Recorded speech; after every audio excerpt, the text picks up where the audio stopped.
It's hump day.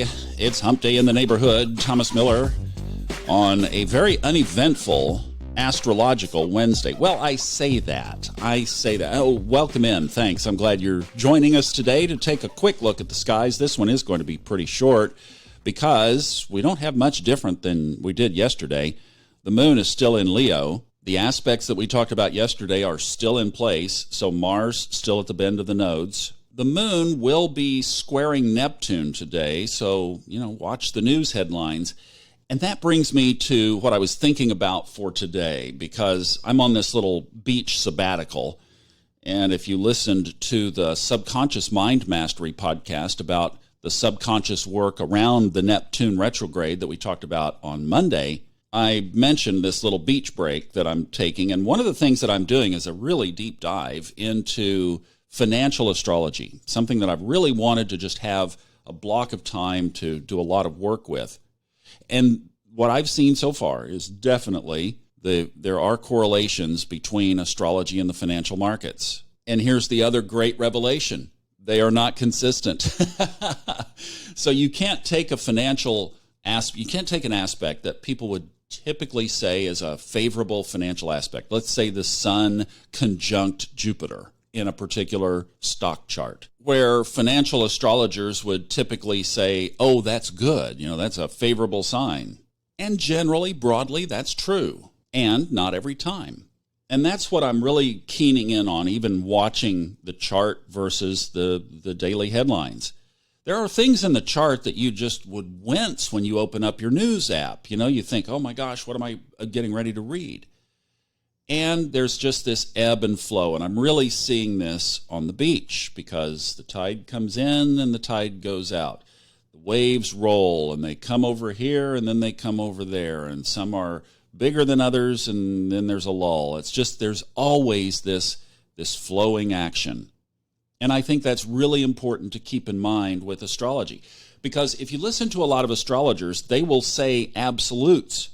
The sun right now is opposite Saturn. Ooh. There is always an intersection between these planetary energies, which are just representations of energies that can be experienced, and human free will. And that is where we can get our own astrological surfboard and go wave riding. And that's why I really try to talk about on here both sides of the coin. And yes, sometimes it does look a little bit ominous, especially where we are right now. But there's always the duality and always the multiple opportunities in a chart to go surfing in many different directions. So let's just kind of take a look at the waves, if you will. So the glancing out at the ocean, and let's see what's out there. So Saturn, Jupiter, Pluto, all in retrograde. The first of those to station direct will be Jupiter, and that's on September 12th. So that muted trio of energy is going to be staying muted until mid-September, and then Saturn turns direct on the 29th, and then Pluto direct on October 4th. So it's kind of boom, boom, boom when they finally do turn direct. We mentioned this yesterday. Venus turns direct tomorrow. It will be at 2:48 a.m. in the Eastern Time Zone, U.S. So if you're in the U.S., that will probably be while you are asleep. When you wake up tomorrow morning, Venus will be direct again. Get your love and your money back on track. Thank you, Venus. Neptune, Monday, turned retrograde. It will stay that way until November 28th. And then we have one more coming up.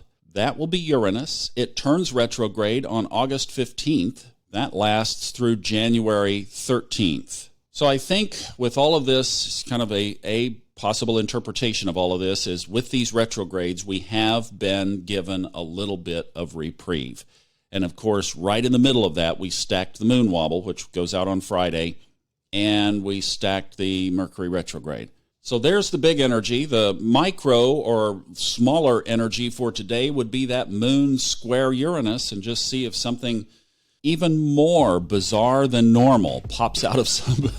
I mean, isn't that weird that now we've got, we just don't know what to expect from any one day to another. That's the astrology, and that is the world changing. Energy is shifting, folks. That's purely what this is all about. And if we get our focus off just a little bit, we have to go back and look at Saturn and Pluto, January 12th. That was the domino trip. and we are in for a ride. All right, have a great hump day. I love you. Thank you very much for listening, and I will see you again tomorrow, and we'll talk a little bit about Venus turning around and going forward again. Yay!